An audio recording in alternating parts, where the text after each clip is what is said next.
ભુજ તાલુકા પંચાયત કચેરી ખાતે કારોબારી ચેરમેન જયમલ રબારી તથા પ્રમુખ વાલુબેન મંગારિયાના અધ્યક્ષ પર સામાન્ય સભાનું આયોજન કરવામાં આવ્યું હતું। આ સામાન્ય સભામાં ગત કારોબારીના તમામ પ્રશ્નો આવરી લેવામાં આવ્યા હતા અને આ પ્રશ્નો અંતર્ગત થનાર કામોને સર્વાનુમતે બહાલી આપવામાં આવી હતી।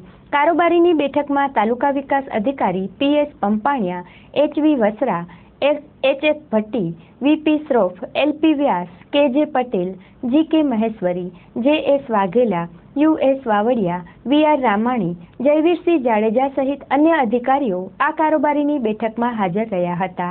આ કારોબારીની બેઠકમાં 17 લાખના વિકાસ કામોને પણ બહાલી આપવામાં આવી હતી।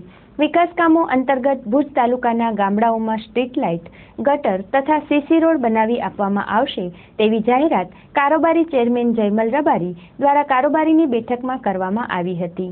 આ ઉપરાંત જે રીતે પાણીજન્ય રોગોનું પ્રમાણ વધવા પામ્યું છે ત્યારે ભુજ તાલુકાની તમામ આંગણવાડીમાં ભણતા બાળકોને આ રોગ ન થાય તે હેતુથી ભુજ તાલુકાની સમગ્ર આંગણવાડીમાં મિનરલ વોટર ફિલ્ટર આપવામાં આવ્યા છે અને આવનાર દિવસોમાં હજુ પણ આ અંગે કાર્યવાહી કરી દાતાઓનો સહયોગ લઈ વધુ ફિલ્ટર આપવામાં આવશે તેવું જણાવવામાં આવ્યું હતું।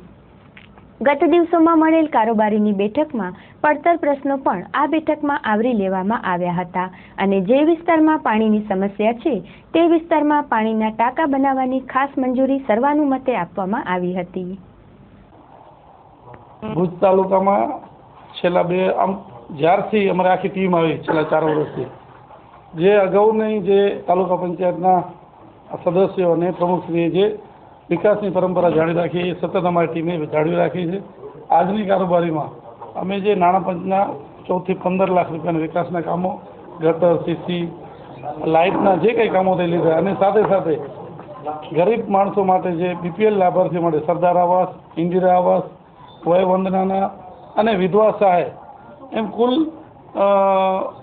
700 થી 800 જે કેસો હતા એ પણ મંજૂર કરવામાં આવ્યા છે। અમારી તાલુકા પંચાયતના TDO શ્રી, પ્રમુખશ્રી, ઉપપ્રમુખશ્રીની આખી ટીમ દ્વારા જ્યાં જ્યાં નાના પોકેટ હતા કે જે વિધવા સહાય માટેના ફોર્મ હતા એ બધા મંજૂર કરી આપવામાં આવ્યા છે। વૃદ્ધ નિરાધારના પણ ફોર્મો, પછી શૌચાલયો જે આદરણીય આનંદીબેન પટેલે સ્વચ્છ ભારતનું જે અભિયાન મોદી સાહેબે જે ચલાવ્યું તેમાં શૌચાલયો 1400 ભુજ તાલુકામાં પૂરા થઈ ગયા છે।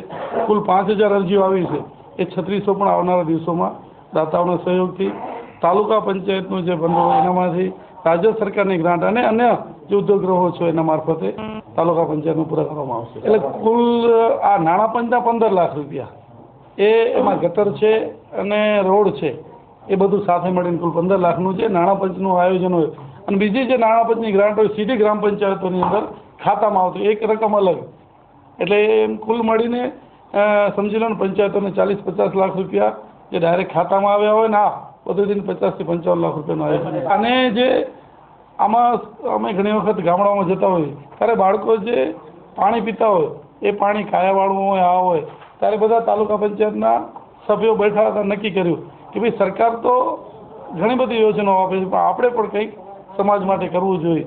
તો સૌપ્રથમ મારા પિતાશ્રીની પુણ્યતિથિ ગત 18 હતી ત્યારે અમે નક્કી કર્યું પરિવારે કે આપણે શું આપવું, તો ફિલ્ટરના જે પાણીના પ્લાન્ટ છે નાના એ બધી આંગણવાડીઓમાં આપવા, એ 15 આપ્યા। અત્યારે બધા સભ્યોએ પોતપોતાના વિસ્તારમાં એમ કુલ પડીને 70 થી 80 દાતાઓ અત્યારે થઈ ગયા છે।